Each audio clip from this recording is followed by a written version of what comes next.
Hello and welcome once again to the 4th episode of Old Faithful. Thank you so incredibly much to Perfect Wave Productions for getting me this sign. We also have the Black Hills Blend.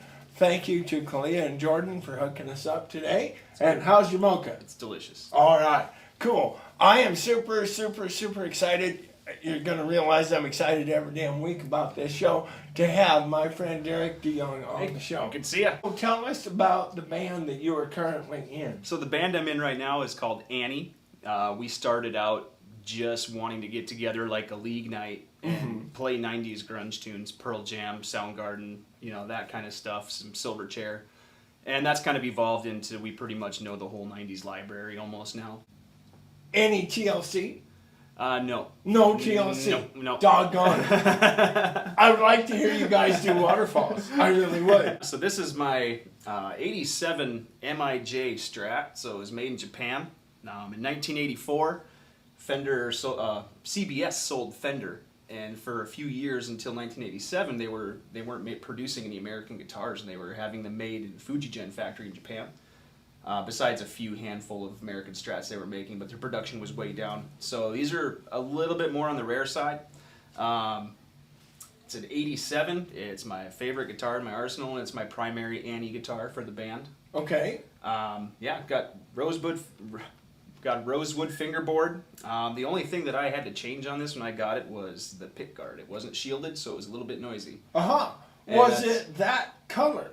Nope, it was white. It was just like the... Is that a mint green? It is. By the way, what a fabulous, succinct, and professional short description of MIJ Fender. Well done, buddy. Oh, thank you. I think the pickups have been replaced. Yeah, and they may have. When I cut it, it had the noiseless in it. And I know that wasn't something they did. So you didn't do that? Nope, I didn't do that. It was like that when I got it. I've had this for almost 2 years now. All right.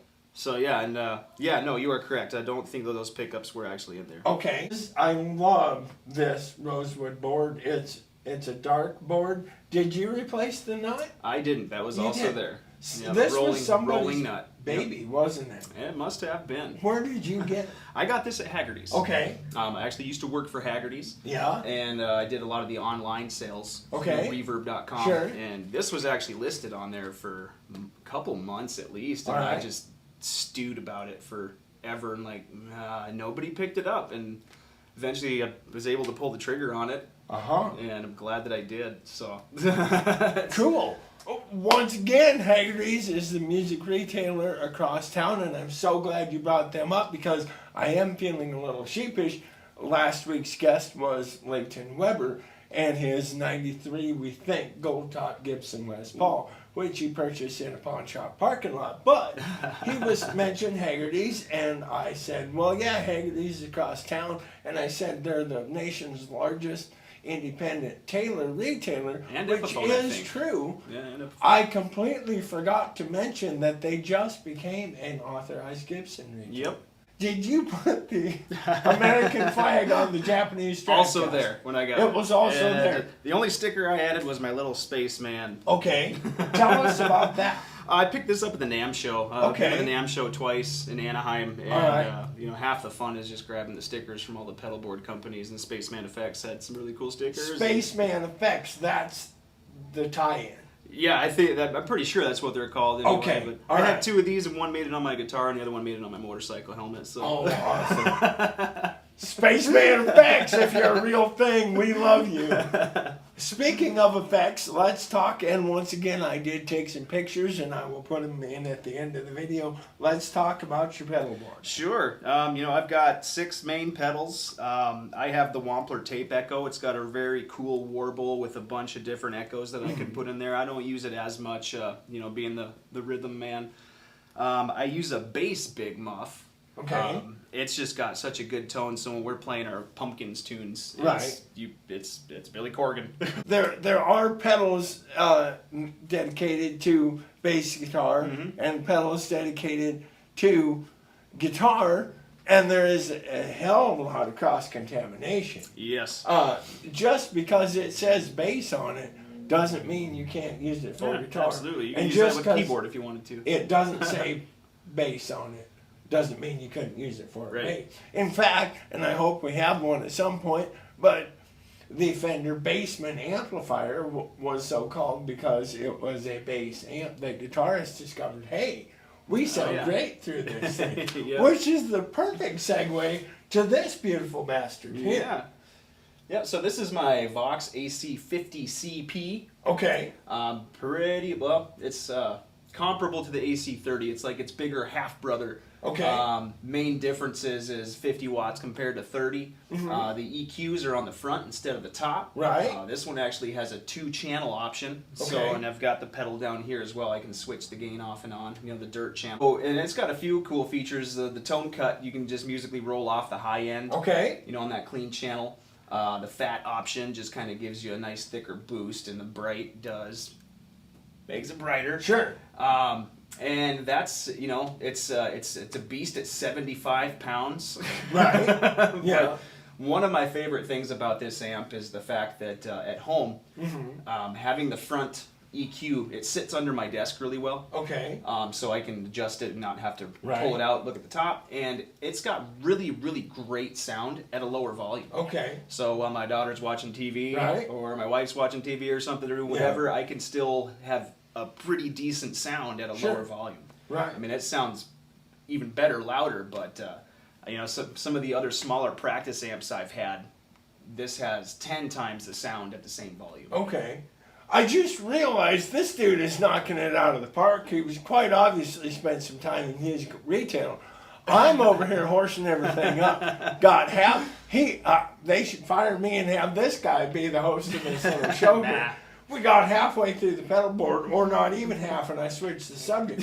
Why don't we go back awkwardly to the pedal board? Yeah, sure. I run a Boss NS2. I actually don't use that very much for the Okay. noise suppression. All right. You know, after I shielded this, Right. and when we're on stage too, you know, we kind of shield our amps too. I don't get a lot of noise. Right. So I rarely have to use that.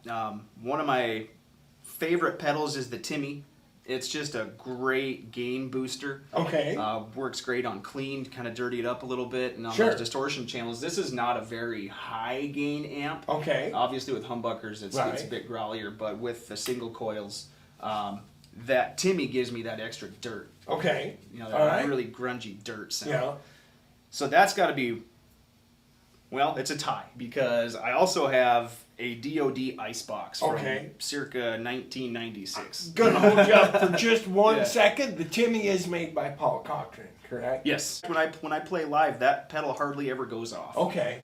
You know, you can always tell a good amp with a really good clean tone. I don't ever use the clean tones. I don't. If I did that, I'd just play acoustic guitar. So. Sure.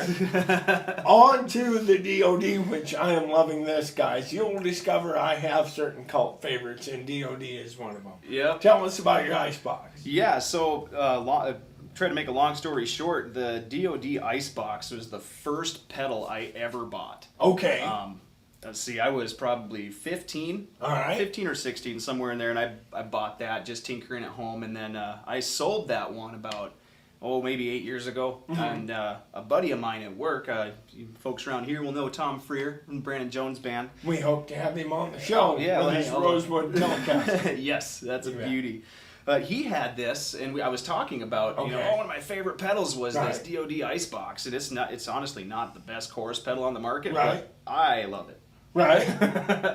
And so he actually sold me his. He wasn't even sure if it worked, so I bought it from him at a good price and got it cleaned up and everything. It works great, and it's one of my favorite pedals. The DoD pedals are always worth way more money with the battery door, and that one, sir, has a battery door. I salute you. And then we have a tuner.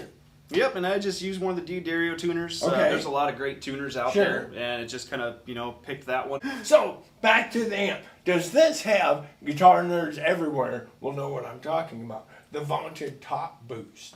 I don't think it has the actual top boost. Okay. Nope, and that's where my Timmy comes in handy Sure. with it too. Yeah. The, out there in internet land, the Timmy would do pretty much the same thing as the top boost did. Where are Vox amplifiers made? Well, most of them are made in the UK, I believe. Okay. I know some of their handmade stuff for sure. I'm not sure Right. if they make them here in America or not. Okay. I've always been a Vox fan. Just don't know where they're made, I guess. Right. But Vox just has that really good crunch tone. First of all, you need a coffee break. Hey, I take. You've been over here showcasing merchandise. Go ahead and have a coffee break, buddy. Oh, well, hey, thank you for the coffee. You are very welcome. Yes, and thank you, Black Hills Blend, Indeed. for the coffee. This, maybe you have a sponsorship with a competing coffee brand. I don't know, and I sure don't want don't. to horse that up, but this is pretty damn good, isn't it? Yes, it is. Yeah. Yes, it is. Once again, 4 convenient locations here in Rapid City, sprinkled conveniently throughout the city. All over town. How many shows would you say you played this year with the band? You know, our band doesn't play a whole lot. Okay. It's honestly more. We started it to be like we called it league night. Mhm. It was, you know. We just played the songs that we loved to play just for fun, and then we started getting shows out of it. We played Loud American a lot. I think this year we might have had 6 shows. Tell us, our first guitar has become an item of interest on Old Faithful. What was your first guitar? It was a red cherry apple red Fender Squiire Stratocaster. I'm gonna Yeah. play Foo Fighters. What happened to that guitar? Oh, I don't even remember. It's gone. Because my first guitar was a Stratocaster, Yeah. and then after that, I didn't have a Stratocaster for a long time. This is my 3rd Strat, including Okay. my first one, and All right. I just recently discovered, yeah, I'm kind of a Strat guy, just not the traditional, you know, Jimi Hendrix style Strat player, but Right. more of, you know, the Pearl Jam stuff. Mhm. And it's just been great working with other musicians again. You know, Right. I've just been so in love with this band Yeah. that it's, you know, play with great people. And it's just, half of it is just the fact that we can take a song and work together. There is something magical about, and 3 people, 4 people, it doesn't matter, and they don't even have to be super good. Oh, just But being able all to share. hitting a chord Yeah. at the same time, and the bass is hitting a G, and you hitting a G, and the drummer is going bang like they always do. You know, it makes it gives you a warm, fuzzy feeling Yeah. inside.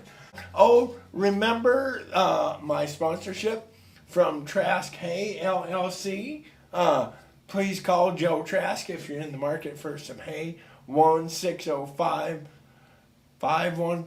1-605-515-0858, round and square bale.